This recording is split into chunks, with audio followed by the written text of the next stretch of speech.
Good evening, ladies and gentlemen. Clipper Blog Live makes its return. I would not say it's a triumphant return. The Los Angeles Clippers, back-to-back losses after a 4-day layoff.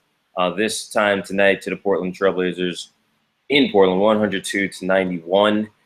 Joining me this evening is Peter Stephenson from Blazers Edge. Peter, how are you doing this evening? Doing well, man. How you doing? I'm doing well. I'm doing way better than the Clippers. I did not play tonight. I had the day off from work. I chilled out, enjoyed myself. Last night was a heck of a game for the Clippers. Yeah. Way too many lows. I mean, you get up by 23, it just makes the end result a lot harder to swallow. That's 2 losses a season that the Clippers had to the Warriors. Now, that's the season.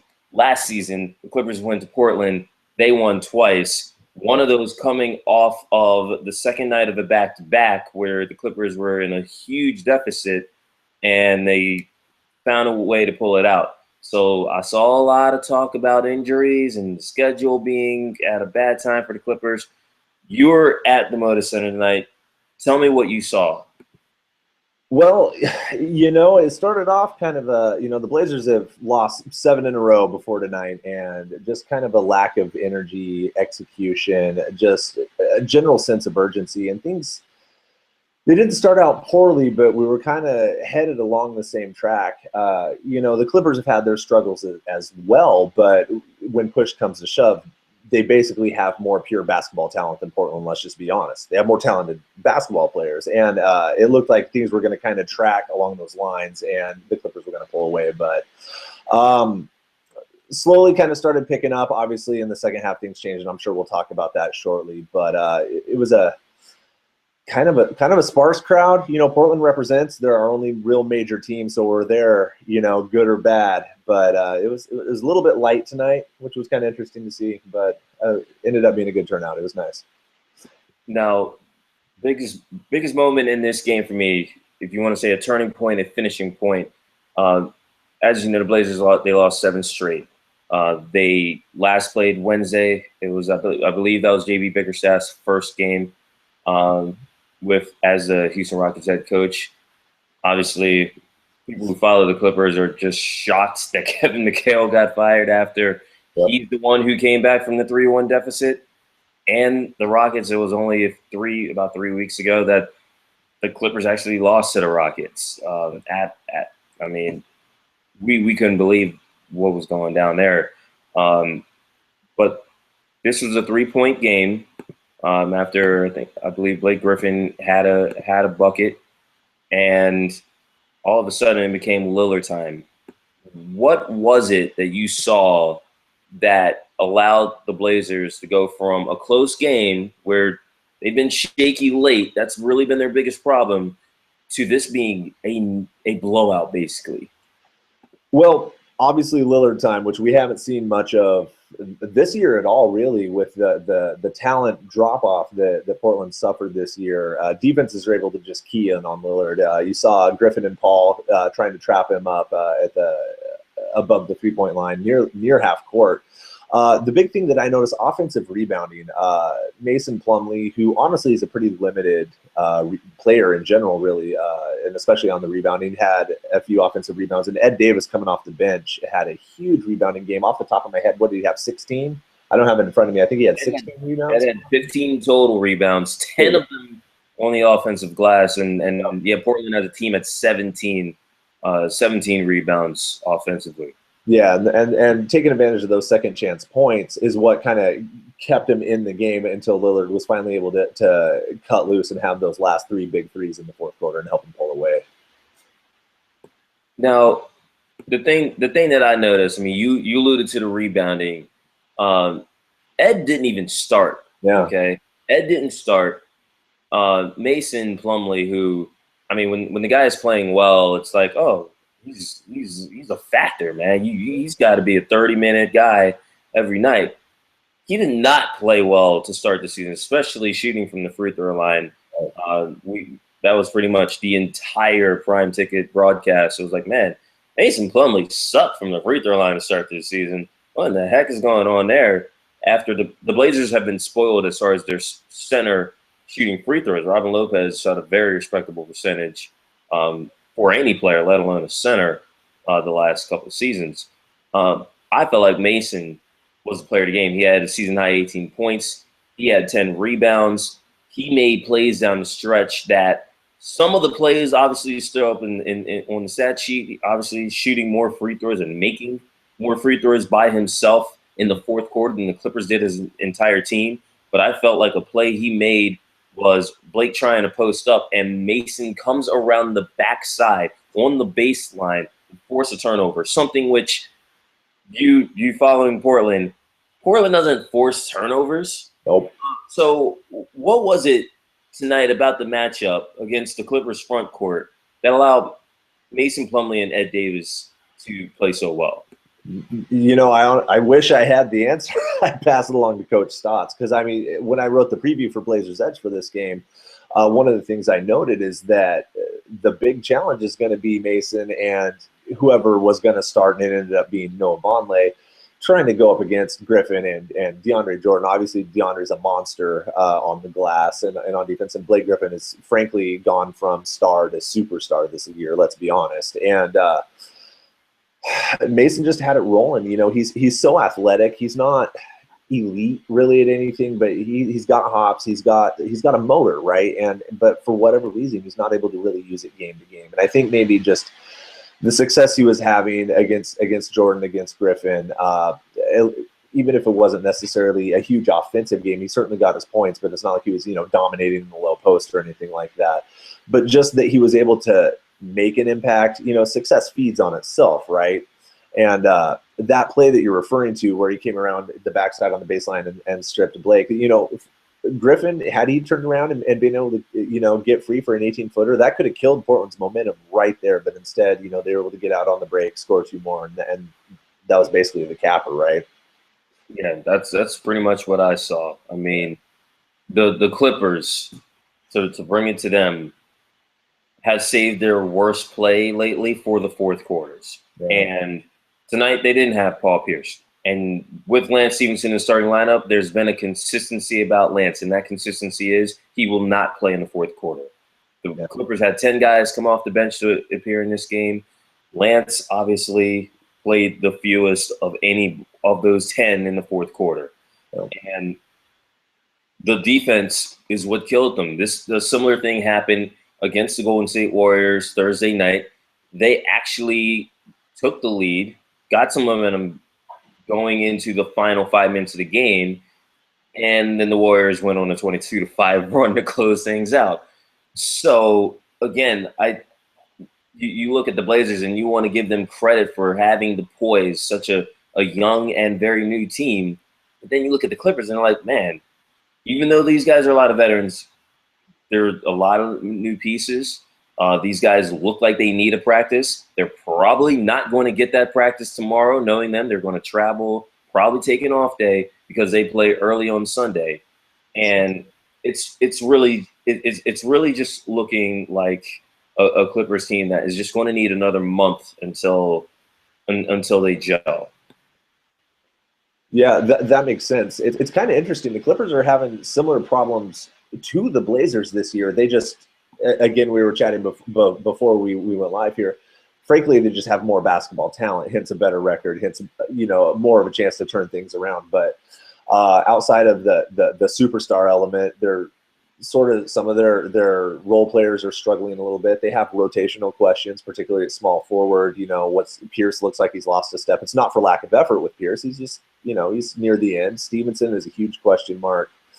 And you just don't know what they're going to get. And you mentioned fourth quarter woes. Portland's been struggling in the fourth quarter, is just playing tight. Obviously not this evening, but in general, it's almost like they're playing not to lose. And I wonder if maybe after, I thought they had Golden State last night. They had them. I mean, and that was going to be their first loss. That was going to be a huge win, and maybe the letdown. You almost wonder if it was Los Angeles that was playing a little tight tonight. Yeah. Absolutely. And so let's talk about a guy who, I mean, when it comes to playing the Clippers, has really struggled but maybe not now. I mean, Damian Lillard with a season high 11 points in the fourth quarter, 27 overall from the game, was very poor in the first half. I think he shot 4-15 in the first half. What is it, or what was it tonight specifically about this matchup that he was able to take advantage late that he just hadn't been able to take advantage of in previous matchups against Chris Paul and the Clippers? Well, I'd love to give Lillard all the credit in the world, but if we're going to be honest, I mean, Chris Paul is Damian Lillard's kryptonite. It's Chris Paul and Rajon Rondo are the only 2-point guards that can pretty much shut Lillard down at will. And I wonder how Paul's groin injury is impacting his ability to be a true lockdown defender in the short term. Obviously, he's an elite defender. Lillard, confidence is everything to Damian, and once the first one went, he was obviously able to get the next one. Once he gets rolling, he's not going to stop. But I wonder if just he was able to cut loose, because Paul's he's still fine, but you can tell it's bothering him, man. He's just not able to move his feet like he historically is. And so I think that Lillard maybe recognized that, and they were forcing him to come off some screens that normally Paul doesn't have much of a problem with. Well, a problem at all, to be honest. And I think that maybe he just recognized that he had a little bit of an advantage for once in that matchup. I think the other advantage that the Blazers had as it relates to the Clippers tonight is JJ Redick. He came back after about a week and a half absence, and it looked like he was going to be off to a great start. And JJ Redick is one of the best first quarter scorers at his position in the league. His first shot. Then he takes a shot to the back, stays in the game, which was the good news. That's where the good news ended, because JJ, I believe, went 2 of his last 11 from the field. Yeah. On the flip side, you look at CJ McCollum, and I mean, I'm hoping people paid attention last year to the emergence of CJ. I thought he improved tremendously last year. Now he's a starter. He's getting to eat. He's going to be the guy anytime Lillard sits, and it looked like this dude should be a 20-point scorer as soon as this season. Did you see just the advantage overall as far as the backcourts were concerned? Because 18 points and 24 shots, I'm not sure if that's ever happened for Paul and Redick in LA. Yeah, you could tell they were hurting. And I mean, Redick in particular is a Blazer killer. I remember last season, I couldn't tell you. I think it was the first matchup. He was something like 11-12 against us, went off for 30 points. I mean, he's just undeniable from the mid-range, obviously hits the three real well. And, again, I want to give as much credit to Portland as possible, but it was clear that the backcourt is hobbled right now. And as much offensive firepower as the Blazers have with Lillard and McCollum, they're kind of undersized. They struggle getting over screens. They're not great defenders. And I just think that, with the nagging injuries, I don't think that LA was just able to take advantage right now. And talking about McCollum, though, yeah, he's able to get a shot anytime. You saw it in the Memphis series last year in the playoffs, even though the Blazers, the gentleman's sweep, they went down 4-1. And frankly, it wasn't even that close. McCollum emerged, and he's continued it so far this year. I'd like to see him sort of learn how to distribute a little bit better. He struggles with turnovers, maybe finding open teammates. But it's clear, you saw tonight, he can get an open shot whenever he wants it. It helped that Redick is obviously hurting right now. But McCollum can do that against anyone. But maybe he wouldn't have had the total success that he'd had if Redick and Paul had been healthy. Let's talk a little bit more about Ed Davis. We mentioned before the show went live, there are a lot of Clipper Blog folks and people who follow Clipper Blog who they love Ed Davis. Yeah. Ed Davis was a free agent, and he signed with Portland this offseason. Before that, he was a free agent, and he signed with the Los Angeles Lakers. Yeah. And my thing with Ed Davis was usually, I mean, yeah, he's tall, he's athletic, he's got hoops pedigree because his father Terry was in NBA Jam. He was slow and terrible in NBA Jam, but he was in the game, So Ed knows. Ed's been around hoop since birth, just about. And I always felt like, hey, he's got sometimes, but he's inconsistent. He gets in foul trouble. He doesn't shoot the ball well.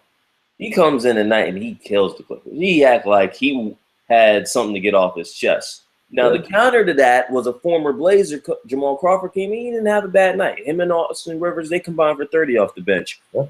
So what do you feel was the bigger factor here? Ed and his front court play off the bench, or do you feel like the Clippers bench actually held up their part from what you saw? Man, can I say both? Because Ed was the only one off the bench who showed up tonight, and we needed all 16 points and 15 rebounds he gave us. And what did we say? 10 offensive? 10 offensive rebounds. There you go. Crawford, again, man, he was a Blazer for a year, and ever since then he's always showed up when he comes in the Moda Center. And Rivers had a nice game. Rivers, just to digress for a second, Rivers has actually had a pretty nice season so far. It's kind of like he's learned what his limitations are and kind of how to play within himself. And I know he gets a lot of grief, but I've actually been impressed with what I've seen from Rivers so far. So obviously that had a big impact, especially with the Clippers starting backcourt being injured. But we wouldn't have been in this game without Ed Davis. There's no doubt about it. Alan Crabb, who's been on the tear, had only 3 points. Mo Harkless didn't score. Noah Vonleh had 4 points. Even though he was a starter, he's essentially a bench player because Davis got the majority of his minutes tonight. That's it. That's it. Yeah, I mean, I'll tell you what, Austin Rivers is a guy that, because of his dad and because, quite frankly, Austin totally fits in with the narrative. Not that I'm pushing a narrative, far from it. I can't stand a bunch of narratives surrounding the Clippers right now, and I'm not even the super bleeding heart fan that a lot of Clipper pod folks are. But I mean, I've felt like I've been an Austin Rivers apologist for some time, because you've seen improvement. The kid just turned 23, for crying out loud, this summer. If he stayed all 4 years at Duke, this would basically be his rookie season in the NBA. So you've seen that even though he's incredibly rough around the edges and he looks like a high school superstar at times, he's still physical. He's another one, just like Ed Davis. His dad played in the league. His dad coached, obviously. It's a benefit and a detriment. It's a wash. So it all comes down to Austin eventually. And yeah, Austin, he's been a factor. There's been some people following the Clippers who want him to play more than Jamal Crawford. That really, I don't feel like that's been a problem. Again, going back to the problem in this game, Ed Davis had 10 offensive rebounds. The Blazers had 7, had basically, a third of all the rebounds available after they missed shots tonight. Yeah. You can't do that and expect to get the tough wins. And they needed a tough win after you blew a lead last night. They didn't get it. So we got one good fan comment for tonight, and it's coming from Stuart J. And I'll just go verbatim here. So Doc and others have mentioned awareness of the paltry team rebounding numbers. Now that we're mentioning it. However, a more lethal concern is that Stewart does not see the indications that Doc Rivers is interested in finding the rotations that can provide for the best team defense. So Pierce and Jamal's minutes when they needed stops and goal against the Golden State Warriors. He says that Wesley Johnson and Lance Stephenson, they should be playing more late, or probably just more at all.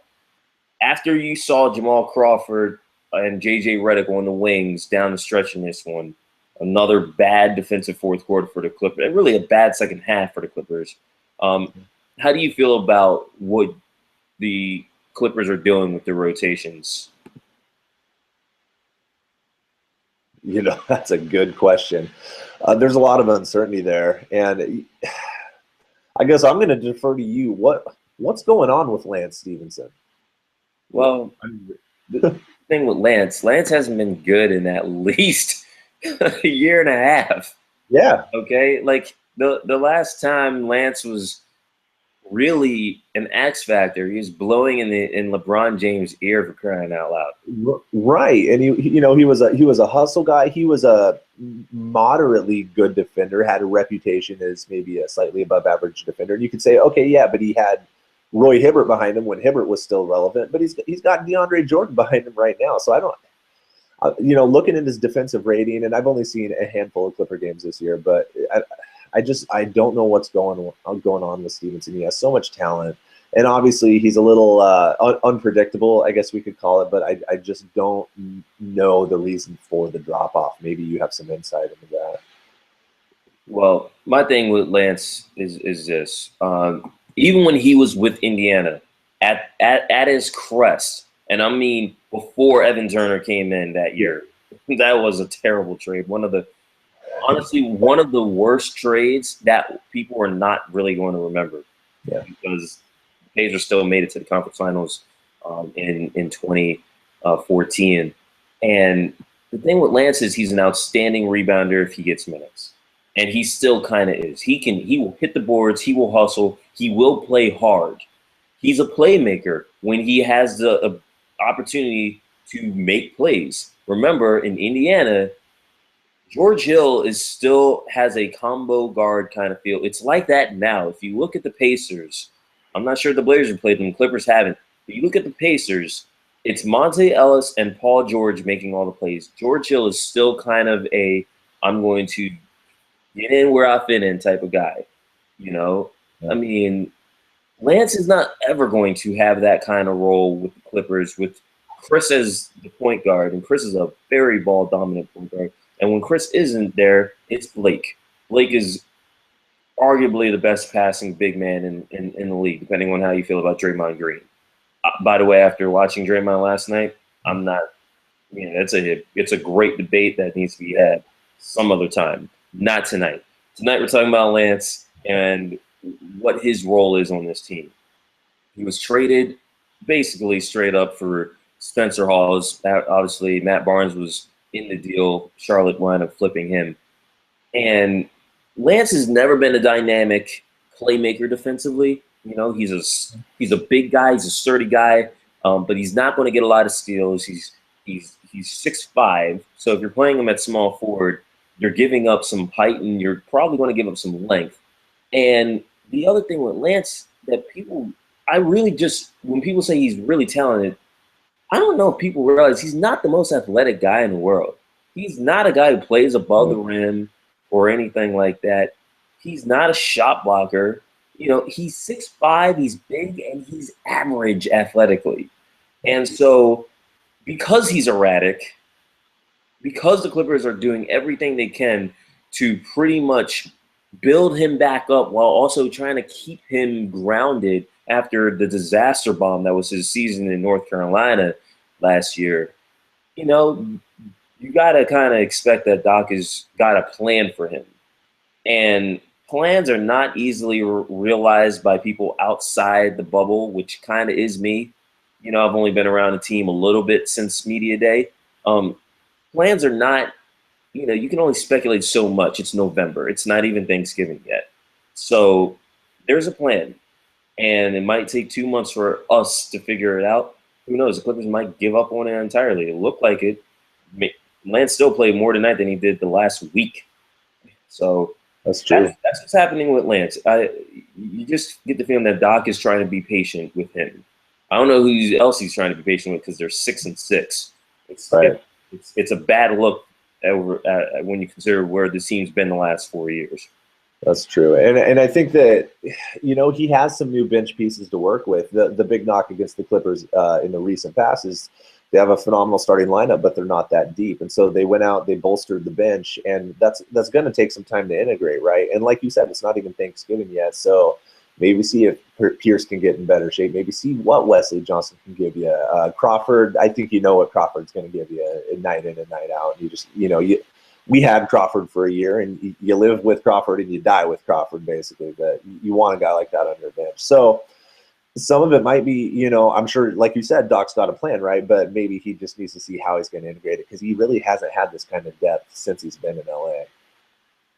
Yeah, I'll tell you what, this was not a loss that you can put on the bench. This was a very popular topic last year, one of the worst narratives, but a narrative that by the end of the year, especially by the end of the playoffs, you just really couldn't escape was Doc the GM screwing Doc the coach. Well, Doc the GM got big this past summer. I'm not saying they had great pickups. I'm just saying there are options. Last year they didn't have options. Last year they're playing a guy who's working for ESPN and Glenn Davis, a guy who's the head of the Turkish basketball, or whatever they're calling it, and Hito Turkoglu, playing rotation minutes for long stretches of the season. Spencer Hawes is in Charlotte, and he's behind two other guys who, that let's not talk about Spencer Hawes. Let's just not. That's the Clippers have options. Are they better right now? They're obviously not. They're 6-6. And as far as Wes Johnson goes, you know what? He played well. 22 minutes. He finished with a positive plus minus. He makes plays. He's another guy who probably should play more. And this is with Pierce not playing tonight because of basically he's in his 18th season right now. So we're going to wrap it up here. The Blazers are going to come to Staples Center to play the Clippers in 10 days. That'll be interesting. It's going to be a Monday night. Monday nights in basketball are nice. You don't expect anything of. If you're a sports journalist, it's like whatever happens, happens. Clippers have had some interesting Monday nights. What are you anticipating the Blazers doing over the next 10 days? Well, it really depends on we could have a completely different look depending on how much longer Myers Leonard is out. That's our starting power forward. He's a 7-1 stretch four who shoots around 40% from three. Struggling a little bit so far, but he helps really open up the lane for maybe Lillard and McCollum to go into the lane. Now, obviously, against someone like DeAndre Jordan, you're either going to pull up in the mid-range or you're going to have to try to take it right in his chest. Easier said than done, obviously. So it depends on if he's back or not, which I don't necessarily anticipate, even though they haven't given an actual estimated return date. So I think the Clippers are going to be fired up. Again, a lot of it is they had a tough emotional loss, second night of a back-to-back. They had to travel overnight. Paul and Redick are hurting right now. We got Dame time, Lillard time for the first time in a long time tonight. A lot of things went the Blazers' way, and I don't want to sound like a pessimist to any Blazer fans that are tuned in right now, but we had a big fourth quarter. We had a nice second half, but as a whole, did we necessarily outplay the Clippers tonight? Maybe a little bit. Did they outplay them when it counted? Yes. And so depending on how things go over the next week, it's going to be tough for them to get a second one from the Clips, especially down in Los Angeles. Let's just say that. All right. Well, I really want to thank you, Peter, for being available tonight. I'm sure you had a good night. The Clippers, they're going to need a good night tonight and tomorrow, because Sunday they're back at it early. Not a night game Sunday. It's Sunday 12:30 against the Raptors, who also beat the LA team 102-91 tonight. Team that we're just not going to mention. They're 10. The Clippers are 6-6 after tonight. Blazers 102, Clippers 91. I'm Law Murray. This has been Clipper Log Live, and we will catch you on the flip side.